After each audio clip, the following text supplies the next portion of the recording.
Hello friends, welcome back to composite. আজকের এই পর্বে আমরা দেখব স্কেচআপে ঠিক এই ধরনের স্পাইরাল স্টেয়ারকেস কিভাবে আমরা মডেল করতে পারি। তো আসেন শুরু করি টিউটোরিয়াল। সবার প্রথমে আমি এখানে একটা রেক্টেঙ্গেল নিয়ে নিচ্ছি, এর সাইজ দিচ্ছি আমি 60 ফিট, 60 ফিট। এন্টার করলাম। এবার আমি এখানে একটা আর্ক চাচ্ছি, সেহেতু আমি এখান থেকে সবার প্রথমে টেপ মেজার টুলের সাহায্যে আমি রেফারেন্সের জন্য এই পাশে 8 ফিটে একটা গাইডলাইন নিলাম এবং এই পাশে আরেকটা গাইডলাইন আমি নিয়ে নিলাম। এবার 2 পয়েন্ট আর্কে গেলাম, এই পয়েন্ট এবং এই পয়েন্টের রেসপেক্টে দেখেন ট্যানজেন্ট টু এজ, এটা দেখা যাওয়া মাত্র আমি ডবল ক্লিক করে দিলাম। তাহলে সে কি করলো, এই কার্ভটা তৈরি করে নিল এবং অ্যাট এ টাইম সে আরেকটা কাজ করলো, সেটা হচ্ছে বাড়তি অংশটুকু সে নিজেই কি করে দিল, কেটে দিল। এবার আমি এডিটে গিয়ে ডিলিট গাইডস করতে পারি। এই কার্ভটাকে আমি যদি আরো স্মুথ করতে চাই, হ্যাঁ, এটাকে সিলেক্ট করলাম, এন্টিটি ইনফো, দেখতে পাচ্ছেন সেগমেন্ট 12টা। আমি সেখান থেকে 25 করে দিলে এই কার্ভটা আরো স্মুথ হবে, বা 30 করলে আরো স্মুথ হবে। আপনি সেগমেন্টের সংখ্যা যত বাড়াবেন তত বেশি স্মুথ হবে।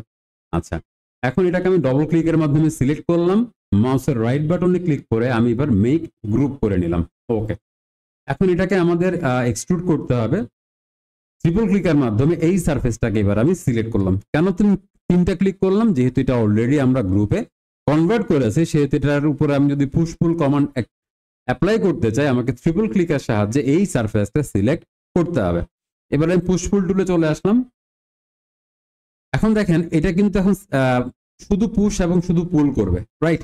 আর যদি আমি কিবোর্ডে কন্ট্রোল চেপে ধরে একটা প্লাস সিম্বল আপনি পাবেন, সেটা আমি চাচ্ছি। আমি এখানে দিলাম 6 ইঞ্চিস, এন্টার করলাম। এবার এটাকে সিলেক্ট করলাম 9 ফিট 6 ইঞ্চিস, এবার আবার গেলাম 6 ইঞ্চিস, এন্টার করলাম। আচ্ছা, ফাইন। এখন এই পোর্শনটুকুকে আমি একটু এক্সটেন্ড করতে যাচ্ছি 4 ফিট। এখানে প্লাস সিম্বল দেখা যাবে তখনই যখন আপনি কিবোর্ডে কন্ট্রোল প্রেস করবেন, আদারওয়াইজ এটা কিন্তু দেখা যাবে না। 4 ফিট। এখন আমাদেরকে স্টেয়ারকেসটা মডেল করতে হবে। তো স্টেয়ারকেস মডেল করার জন্য আপনি ব্যবহার করবেন 1001 বিট টুলস। এখানে আপনি সিঙ্গেল ফ্লাইট স্টেয়ার পাবেন।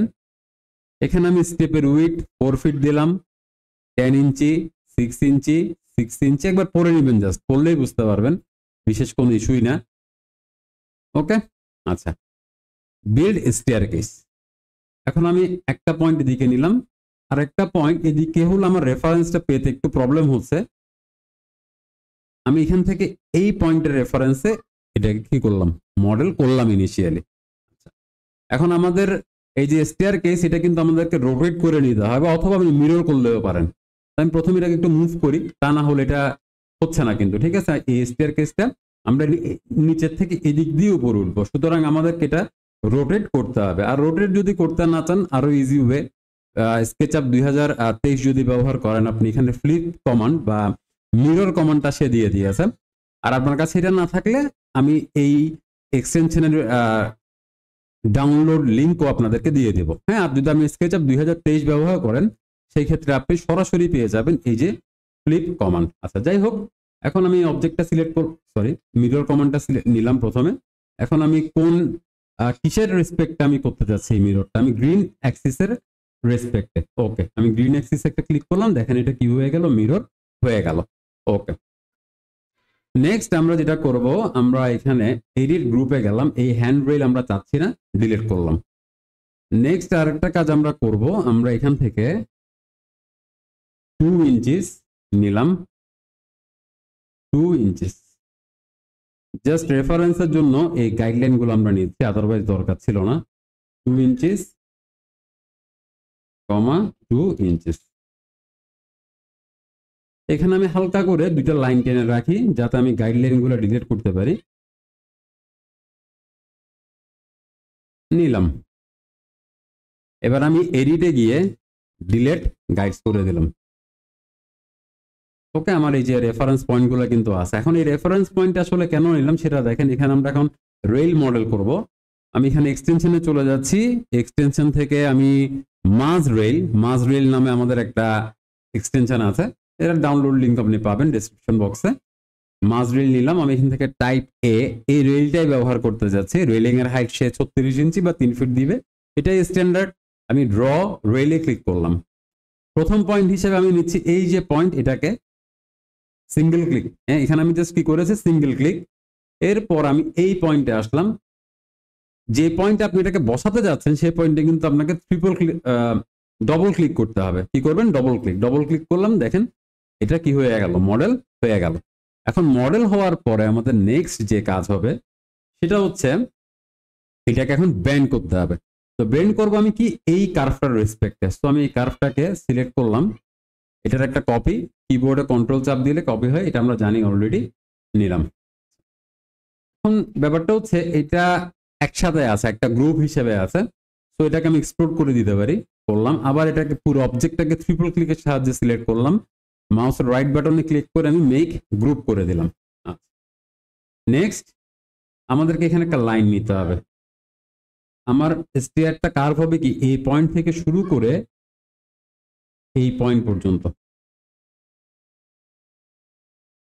এই যে এই পয়েন্ট পর্যন্ত সে কি করবে, কার্ভ করবে। আচ্ছা, নেক্সট এখন এটা একটু সরিয়ে রাখতে পারি একদম। ওকে, এখন দেখেন আরেকটা বিষয় মাথায় রাখবেন, আপনি যখন এই যে একটু পরে আমরা এখানে ইউজ করব হচ্ছে শেপ বেন্ডার টুল। শেপ বেন্ডার টুলের ক্ষেত্রে আপনার যে অবজেক্টটাকে আপনি কি করতে যাচ্ছেন, কার্ভ করতে যাচ্ছেন, সেটাকে অবশ্যই এই যে রেড অ্যাক্সিসের প্যারালালি আপনাকে কি করতে হবে, রাখতে হবে, তাহলে সেই কাজ করবে, আদারওয়াইজ সে কি করবে না, কাজ করবে না। আচ্ছা, এখন আমাদেরকে যেটা করতে হবে, এই অবজেক্টটাকে এবং এই যে অবজেক্টটা, দুটাকে একটা সিঙ্গেল গ্রুপের আন্ডারে নিয়ে আসতে হবে। দেখেন এটা একটা গ্রুপ, আবার এটা আলাদা গ্রুপ। তাহলে এটাকে সিলেক্ট করলাম শিফট দিয়ে, আবার এটাকেও সিলেক্ট করলাম, মাউসের রাইট বাটনে ক্লিক করলাম, মেক গ্রুপে ক্লিক করলাম। নেক্সট যেটা করতে হবে, এই গ্রুপটা সিলেক্ট করে চলে যেতে হবে শেপ বেন্ডার টুলে। শেপ বেন্ডার টুলে চলে গেলাম। এখন সে আমাকে বলছে please select a single line that lies on the red axis, অর্থাৎ রেড অ্যাক্সিসের প্যারালাল হতে হবে, আদারওয়াইজ কাজ করবে না এক্সটেনশন। তাহলে আমি প্রথমে এই লাইনটা নিলাম।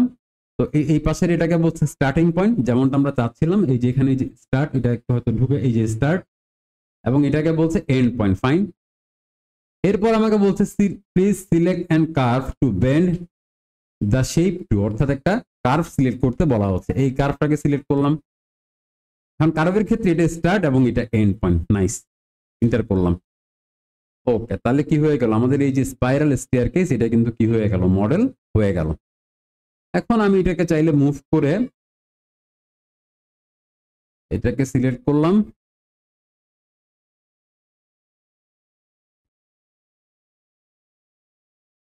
ওকে। তাহলে এইভাবে আমরা স্কেচ আপে আমরা চাইলে কি করতে পারি, স্পাইরাল স্টেয়ারকেস তৈরি করতে পারি। আজকের পর্ব এতটুকুই। যদি এই টিউটোরিয়ালটা কোনোভাবে আপনাকে হেল্প করে থাকে তাহলে অবশ্যই ভিডিওটা লাইক করবেন, চ্যানেলটা সাবস্ক্রাইব করবেন এবং বন্ধুদের সাথে শেয়ার করবেন। ভালো থাকবেন, ধন্যবাদ।